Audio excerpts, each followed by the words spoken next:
Welcome to the Yunique Mind Podcast. I'm Dr. Yuni, a licensed psychotherapist, founder of Yunique Counseling, and a passionate advocate for mental and emotional wellness. This is your space to explore the transformative power of therapy, with a special focus on demystifying hypnotherapy and healing. Each episode will dive into topics that challenge limiting beliefs, unlock the mind's full potential, and empower you on your journey to self-discovery. So take a nice deep breath, open your mind, and let's get started. All right. Okay, well, welcome. Today we have Lisa Bardo, but I know your name is longer than that, but I think you go by Lisa Bardo, and you do apitherapy, right? So yeah, maybe introduce yourself a little bit and tell us a little bit of what apitherapy is and how you got into it. Yes, first of all, I just want to say thank you so much. I really appreciate you creating this space to talk about our work. Yes. My work is not very well known. Right. And my last name is Bardoszevich, so it's Lisa Bardoszevich. I am a Hoshindo practitioner and sensei, which means I practice a Japanese lineage of bee venom therapy. I also teach new practitioners who are coming into this work and this healing with the bees. You said to share a little bit about my journey and how I got here. It was an unfolding that happened with my own healing journey. I have a background in corporate events. I'm from Michigan originally, and my first career and my longest running career was in building large scale events for automotive brands. I worked Totally different. way different, completely different life, wonderful education. And at some point I got really burnt out and realized that I was really disenchanted and unsatisfied with my life. And realized I had some things going on emotionally, mentally, physically that needed attention and healing. And the Western medicine world, it didn't help. It didn't serve me in the ways that I needed it to. So I went on my own Path. path, and Yes. I quit my career, and I actually moved to Hawaii and went to massage school. And that specific school was geared towards consciousness and mindfulness work, which is something that I was very passionate about, and really was amplified by doing that in a group setting. I love that work so much. I also studied hypnotherapy there and began that work and that practice. But as far as the body work goes, I wasn't done with massage. I had to keep going. And I eventually, when I came back to the mainland, I heard about this woman who was working with bees, and the bees had been showing up so loudly and so clearly that I had to listen and pay attention. And I ended up studying with her in Santa Fe, New Mexico. And she brought this practice. She was actually the first Westerner to be allowed to study in Japan. And she brought this work to the US, began the institute there in Santa Fe, and started practicing and teaching. And I have been practicing for 9 years now. You also asked what this helps with. It helps with so many things. It's really looking at the person as a whole being, and treating them as thus. But specific conditions that people come to this work for are autoimmune disease. Lyme disease is huge. And that's actually a large reason why the bees are gaining popularity in our very young culture here in the US. I realized the ancient cultures have known about this work for millennia, centuries, but we're just now discovering it here. Recently, there was there have been a lot of articles circulating about research that just recently came out of Australia, where in the lab, the venom attacked breast cancer cells and left the healthy cells. Wow. So that research is just now coming out, and it's been known actually for maybe centuries here in the US that it's also really powerful for inflammation, Yeah. arthritis. Almost every single one of my clients has arthritis. So Mhm. it's really powerful for that. And it's a natural solution when so many people are told there's nothing they can do for the pain. The Right. bees, uh, the bees relieve that almost immediately. It's so powerful. Oh. And also another thing that the bees do is there's a property in the venom that repairs the myelin sheath of nerve endings. So a lot of people Mhm. with nerve damage that have been in accidents or are dealing with any kind of nerve pain, it's really powerful for that as well. Oh, that's fascinating. So, for those of us that don't know what apitherapy is, I actually had to look it up myself. I was like, oh, I didn't know what that meant. Maybe kind of give a little definition of what does that maybe mean? Yeah, apitherapy is working with the products of the hive, specifically honeybees. And honeybees have been worked with for thousands of years. Everything that they do and they create uh, has healing benefit for us. Everybody Mhm. knows about honey, Mhm. pollen, maybe. Yeah. There are also other products in the hive that the bees make. One of them is propolis. Have you heard of that? Yeah. Tell us what that is. Propolis is made from it's like tree sap, but they take it and they bring it back and they turn it into a sterilizing agent inside the hive. They actually line Mhm. the hive Yeah. with it. They fill in any gaps in the hive, and it creates Mhm. this sterilized environment for the queen Wow. to lay eggs in. And Mhm. we use it, we call it nature's antibiotic because it's Mhm. really powerful as uh, well, you can use it topically, internally. It's really powerful immune support. Mhm. It's antibacterial, antiviral, antimicrobial, antifungal, but it's Wow. also really gentle on our systems. So it won't Mhm. strip your microbiome by taking that. But you can take it internally as a tincture. You can also apply it topically on any Mhm. wounds or toe fungus, all different types of things. But it's also Oh, really good for our cognitive function as well. So taken internally, you can help with your brain fog a little bit there, well, as that's well as good. I take it daily and I literally never get sick. So Yeah. it's really So powerful. you like, is it like you eat it or how do you Yeah, ingest? so there are many tinctures. So there's many that are like alcohol based. I've found one that I really like that's more like a honey base, and Mhm. it's smooth going down the hatch. Or do you just take a Right. couple droppers full in the Okay. morning or at night? And so propolis is another big product in the hive. There's also the venom, and the venom has 30 plus pharmacoactive properties. Yeah. I was seeing that on your website.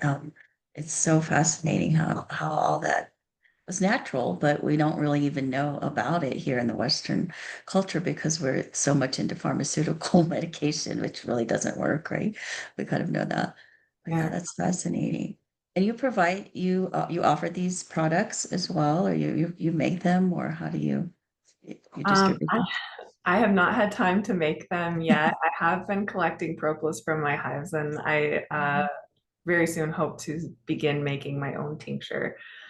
For right now, I outsource them, and Mhm. it's really easy. It's really easy to get those products. I know I Mhm. talked about honey, pollen, propolis. There's also royal jelly, which Mhm. is that is what all the babies are fed, and that's also what the queen is fed her whole life. It's Mhm. a really amazing Mhm. product for our cognitive function. I know a lot of clients with Lyme find it Oh. invaluable for clearing the fog. Um, yeah, and then also, of course, we talked about the Venom as well. But Mhm. yeah, I work with all of those products, and I always say that literally everything that the bees do on the planet is creating beauty Yeah. and sustenance. They feed us. Mhm. And what so many of us don't know is that they're tremendously healing. Yeah. Yeah. So do you have your own hives as well? You produce the Yeah, right out here, I've oh got a little apiary. I've got 5 hives right now. wow. Yeah. So that's interesting. People are usually very scared about being around bees, but if you know how to, you know, treat the bees, they really are very beautiful in helping us and supporting us. Yeah. The difference, I always tell the people the difference with honeybees, you can tell is that they've got a little bit of fuzz on their back. They Mhm. I joke that they're kind of like little flying teddy bears. They're just Yeah. so cute. They're really they're very sweet. They don't want to sting you. They're just going out to work on the flowers Right. and coming back home. They're just back and forth from work, Oh, all day, every day. right. They're really sweet. It's the ones that are more sharp, angular, bright, bold, like black and yellow. Those are the ones that you want to just put some Stay distance. away from Mhm. right, right, right. No, so yeah, that's so interesting. And I was looking at your website about how you actually use the venom. And I was reading like, yeah, the you choose like the oldest female the out of the hive to use the venom, but maybe talk a little bit about that process of how you apply, because usually people get very afraid, like if you know, of bee stings and things like that, but that's not what you do, right? Yeah, so there are many modalities and many lineages of working with the bees. Like I said, all of the older cultures have been doing this much longer than we have. And Mhm. I was just very fortunate to learn a Japanese lineage. And so the work is infused with respect and honor and relationship with the honeybee, which is why it's so important that Mhm. we vow to become advocates and to work with the bees and to make decisions based on what's best for them. And the girls are the ones with the stingers. So all of the actually all of the worker bees are female, and those are the ones that we use in this work. We choose the oldest girls, the ones that just have a few days left to live. So they've lived their entire life inside the hive. They've gone through, they have so many different jobs at different times in their life. And at the very end of their life, they have the most dangerous jobs, which is such a brilliant, there's just so many things about the bees that's like Yeah. brilliant in design. This is one of them. So at the end of their life, they have the jobs of guarding the entrance of the hive and going to forage for nectar and pollen because they might not come back.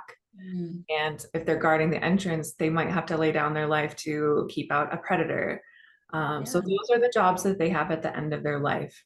And Wow. you can actually tell because I was talking earlier about how they were fuzzy and cute. At the Yeah. end of their life, they go completely bald. They're all black on the top, and their wings are tattered. Like they've seen some things. They've been Oh, in lights, yeah, they've been through some, yeah. and and those are the girls that we choose to come do this work with us, and they make Oh, most beautiful sacrifice at the end of their life to mhm. do this healing work on our bodies. So Oh. So how long is usually the lifespan of the female bee? yeah, Um, they live about 45 days. wow, very short. Okay. Short life, and they're just busy, busy, busy working their entire Mhm. life. Yeah. Yeah, kind of like females here in the US culture. We work a lot. We also have been trying to sacrifice ourselves. So, you know, getting that balance is really important, and taking care of ourselves and our body, which most females, we put ourselves last is kind of the conditioning that we've been having in our culture. But, it's beautiful to see that, the bees are kind of a representation, I guess, of a reflection of like how we women, we've been really working hard. And not that that's a bad thing, but we tend to kind of burn ourselves out as well. So this work is really important to help balance our bodies, our mind, and everything else. That's so interesting that you say that you make that connection between us as female Mhm. humans and then as the worker bees, because they actually live longer in the winter Mm. when they're not hustling. Yeah, makes sense though. Yeah.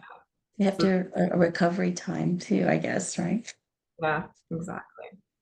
And I also saw that you apply these techniques to animals as well, not just humans, which is interesting. I just saw your post with the little dog that was receiving bee venom, and so talk a little bit about that. That's interesting how it also works for animals. Yeah, so I'll say so many things that I love about this work, but especially that it's so gentle. Uh, a lot of uh, a lot of lineages of apitherapy is a full sting therapy, and the Japanese way is to apply in microdoses, so it's actually very subtle. And Mhm. many people fall asleep on the table. It's so relaxing, which also means that it's easy for animals to receive. And I discovered that, I assumed it would apply to them, but I had an elderly dog years back who was my soulmate in a little tiny Mhm. dog form. And Yeah. as he was aging, he got really bad arthritis in his spine and his Mhm. hips, and his mobility was getting more and more limited. And so I applied that to his spine and his hips, and I could immediately see a difference and a relief in his body mechanics. And so I've opened it up to working on animals who are elderly as well. And Mhm. it's so interesting to see, the I'll always show the dog the stinger and let them smell that. And it's like they recognize that many of them have been stung themselves, like involuntarily. Yeah. But, and Mhm. then it's an understanding that they're receiving that, and many of them are happy to get up on the table. And when they get off, they're like Yay. uh, energized, a pep in their step, and it's just Mm. beautiful to see that translates Yeah, to them as I love well. that. That's amazing. Yeah, it was yeah, I'll post your link and everything too for your information on the podcast because I just find that it's so fascinating and you can kind of see the before and the after effect. It's so interesting. Yeah, I was thinking too, I have a little dog, she's about 12 and um does it work on like digestive issues and things as well? Because he has some pancreatitis, so uh, how is it kind of helpful for that? It's really powerful as an anti-inflammatory, so I would say yes. Okay. Well, I may have to get him to try it. Because I actually have an appointment with you this afternoon to try it myself for like the inflammation and things. Of course, menopause too. Like, let's talk a little bit about that because I think I'm not sure if it helps with that, but I think I read something on your website that it may help with menopause symptoms as well. Yes, so the this modality, it's for the East Asian medicine, we use the pulses, the meridians, and the five elements. So similar to Mhm. acupuncture, Yeah. we're treating the person as a whole. We're using the access points along the meridians for different Mhm. themes and things going on. And also, the venom has so many powerful ways of just regulating and balancing our systems. It's really powerful for everything, and including menopause. Yeah. Hmm. Good, good. Yeah, well, it's about hormonal balance, so hopefully that it would helps with that. How often do you kind of find that people need to have this treatment once the initial treatment is done? Yeah, this is another beautiful thing about this work is that it's a really big practice in learning to listen to our bodies. Our bodies are brilliant navigation systems that we're often Mhm. taught to, give away its power to somebody else who's going to say, you're going to need this every day or twice a week or, you know, no, we're practicing listening to the Listen. body, and your Mhm. body is going to tell you, actually, I would benefit from receiving this a little more frequently in the beginning, and then maybe not so often after we get everything kind of balanced out, maybe a little bit of maintenance now and Mhm. then. But that's the idea, is to not become dependent on this or use it as a band-aid, but as a really beautiful and powerful support. Mhm. So like for example, because I tend to get inflammation a lot. I do hot yoga and all the things and right, but still it's like for some reason my body just loves inflammation. So if you did like a treatment for that, like how often, I mean, how long does that effect maybe last before maybe you have to get another, I mean, Yeah, depending on your everyone's body, I guess. But I would tell people that the first session is really building a foundation on the next few sessions. We go really slowly, going back to the Japanese intentional energy around it. We're really dipping our toes in to make sure you're a candidate, make sure your body metabolizes the venom really well. So we start really slow, and then we work up to the amount of venom that your body says, that's good, that's perfect. We dial that in. So I say the first session you might notice some benefit. The second and the third and the fourth sessions, those are the sessions that you're like, all right, I'm really feeling it and I'm starting to feel better, more balanced. And that's when we decide how frequently you're going to come in. But it's different for everybody and what's right. going on in their body. And like I said, it comes Mhm. back to just communicating and listening to your body. Yeah, for sure.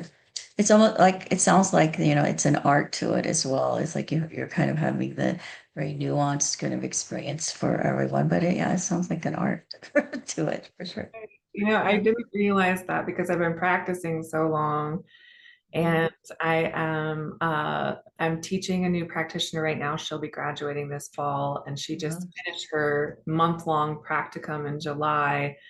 And Mhm. yeah, it's so interesting teaching this to another person. There's so many subtle layers that, yeah, there is a lot of Yeah. nuance and skill, and Mhm. yeah. So how long is that, I guess the training program? Is it year, 2 years or how? It's 18 months. 18 months? Yeah, and it's 7 modules of 2 weeks that are spread out over those 18 months. Yeah, it's also very layered. It's the practice, it's the work with the bees. Mhm. Uh, Yeah. yeah, it's really beautiful. It's Yeah. So through through the practice and the training, is it I guess you showed people also, do they have to have their own bees or kind of like working with someone else to kind of use this modality? Yes. So as a practitioner or ryoho, they do become stewards of bees, and that can look different. I started out with my own hives. My student who is about to graduate, she lives in New York City, and she can't have her own hives, so she's Right. to a lot of the community gardens there, and she works as a team with other beekeepers to maintain and care for those hives.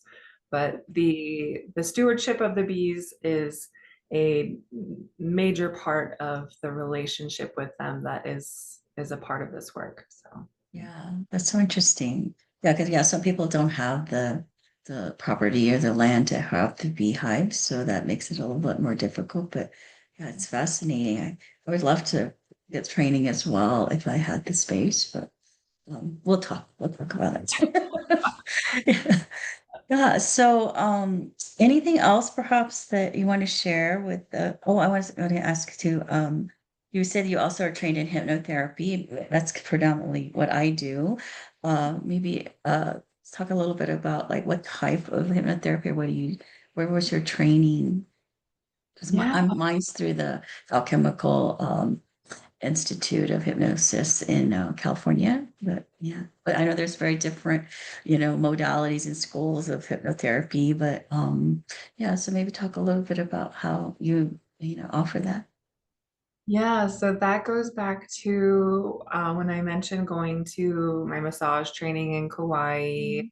I was really interested. I was never interested in massage. Coming from this background and my upbringing, which was so focused on education and Yeah. logic and knowledge, it was not focused on the spiritual or the energetic at all. So there was this whole learning process for me.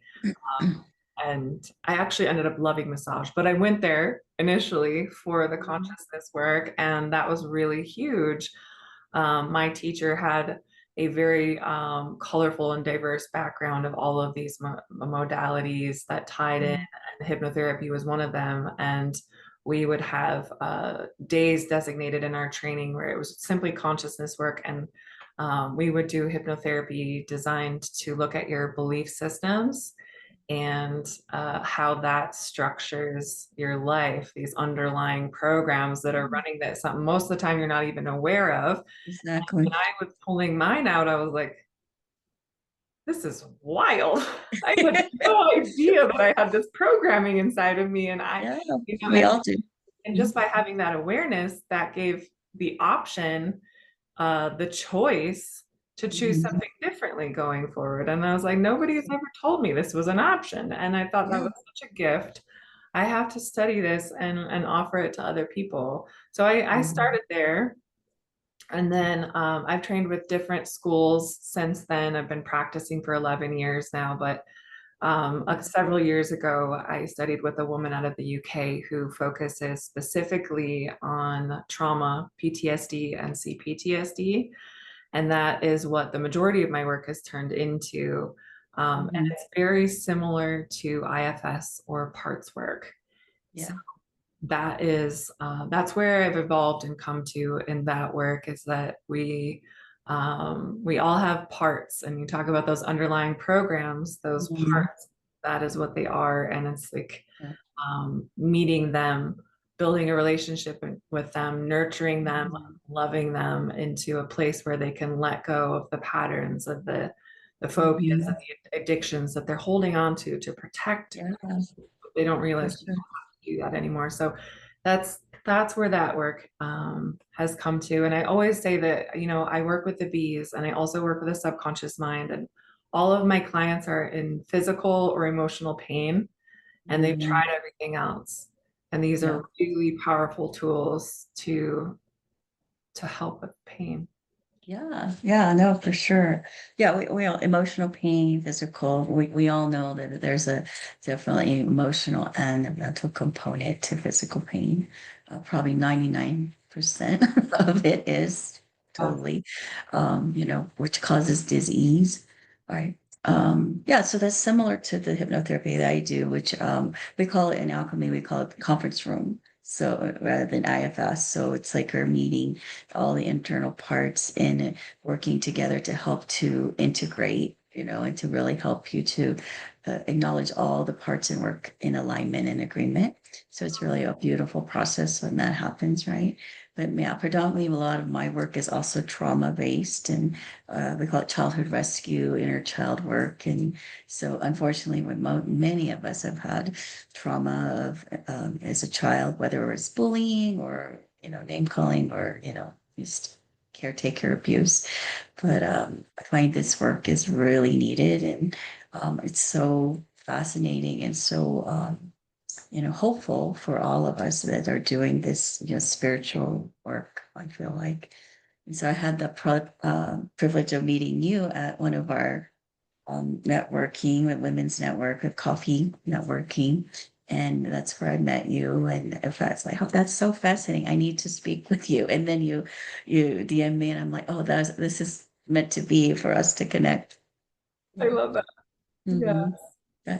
I always feel like, I'm very spiritual. I do a lot more spiritual hypnotherapy, do past life regression and uh, relationship soul contract work with people. And I always find like, I think universe always sends people together that are meant to meet. And so it's interesting you have a background with a Japanese heritage because I'm Korean, but I grew up a little bit in Japan for a little while as well. So I just love the culture, and it's just such an honorable and it's just a very sacred, um, culture as well. And so I really love that. Yeah, you had that, connection. Yeah, I love that.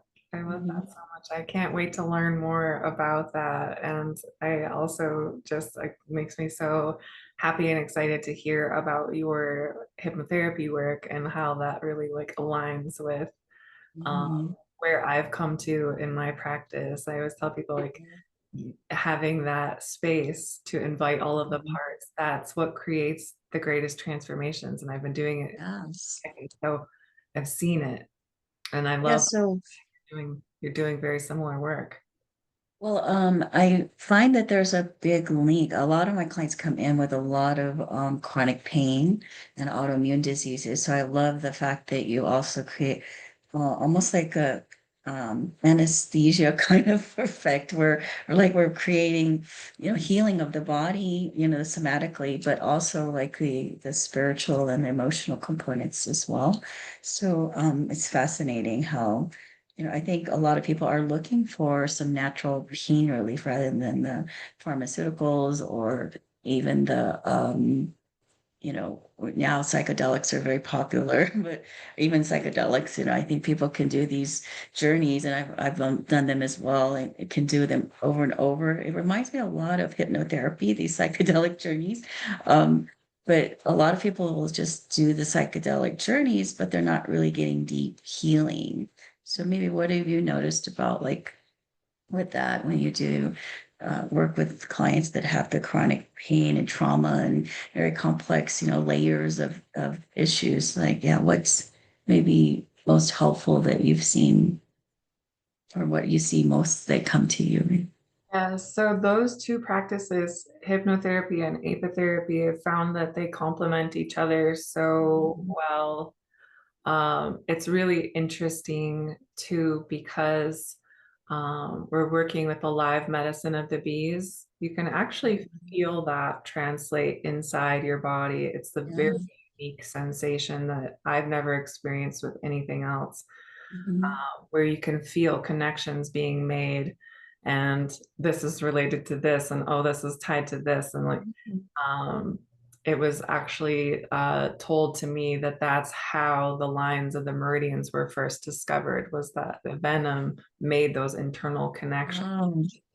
Wow. And then for people who can't feel that or don't receive that, the hypnotherapy is really powerful for going right down to the root, to the initial wound, Yeah, loving you there.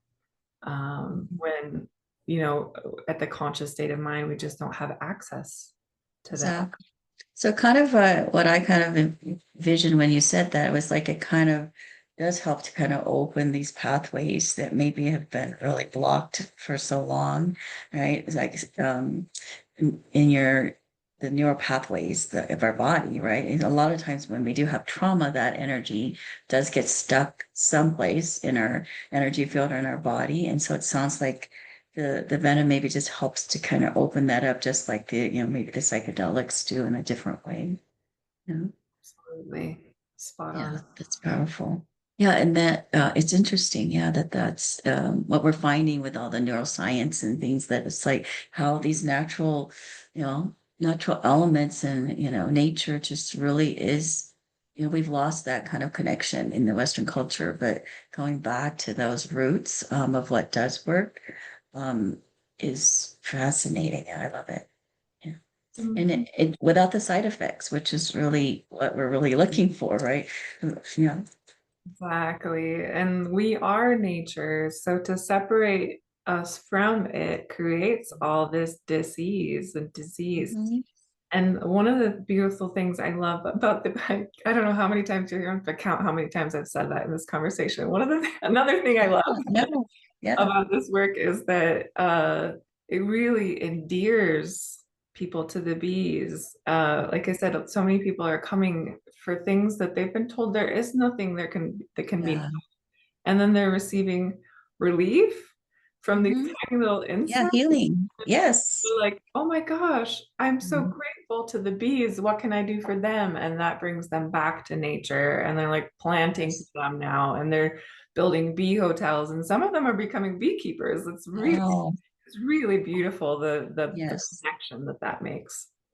Well, it's definitely, we know that it's a symbiotic relationship with everything, right? And how that needs to be balanced. And it's not just about receiving, but us also giving back to the environment and nature, which we've kind of lost that. I remember my grandparents, who grew up in the Great Depression, unadopted, but they um, they lived off the land. They grew their own vegetables. They knew about all of those natural kind of remedies, right? And so it's interesting how we've really disconnected from all of those old remedies and the old ways, right? And we call it usually like wives' tales kind of remedies, but actually they work. I still use even the things that my grandmother showed me that works, like for earaches and things. And it's like, put peroxide in your ears or whatever. But little things like that. That's probably not natural, but yeah, things that are more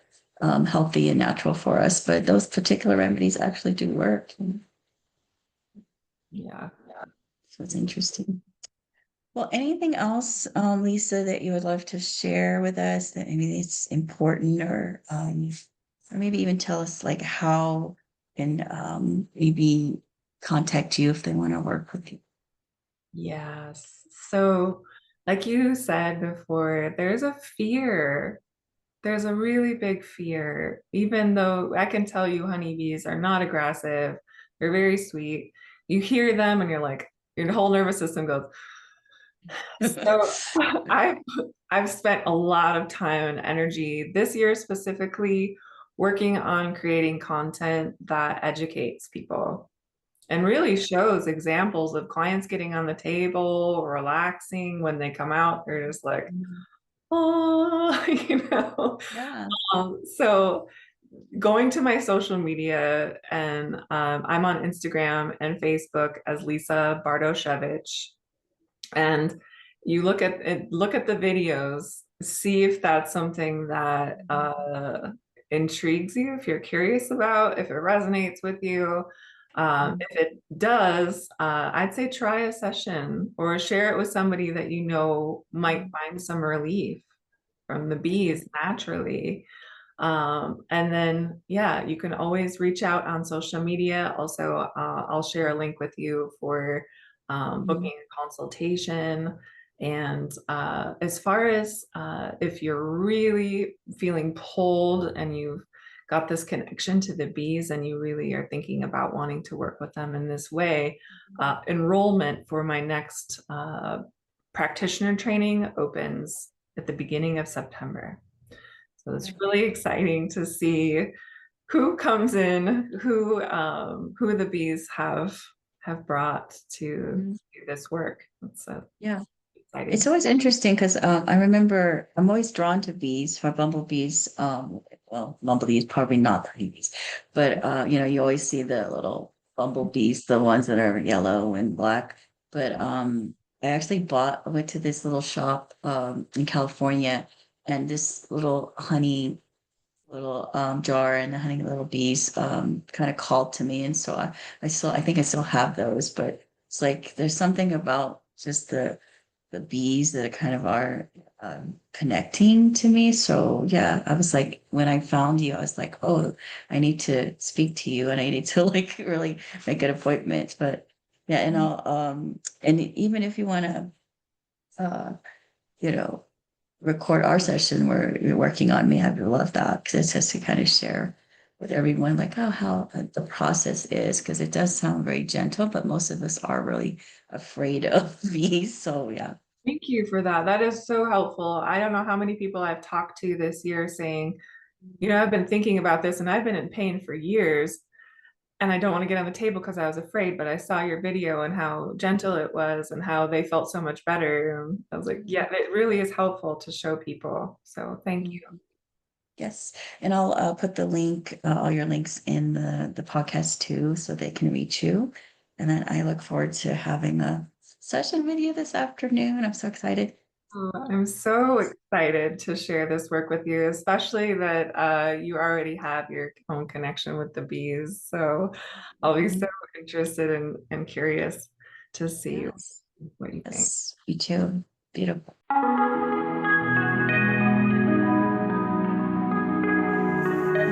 Much love and gratitude for tuning in to the Yunique Mind Podcast. I hope today's episode gave you new insights and tools to support your healing and wellness journey. If you enjoyed this conversation, don't forget to subscribe, leave a review, and share it with someone who might benefit. You can also reach me via my website at uniquecounseling.com, and that's unique with a Y. Until next time, stay curious, stay mindful, and keep exploring your unique mind.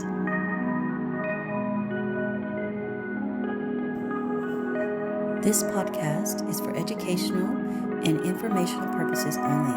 While I am a doctor, PhD, this podcast does not create a doctor-patient relationship, and the information shared should not be considered medical or psychological advice. Always consult a licensed healthcare provider before making any decisions regarding your health.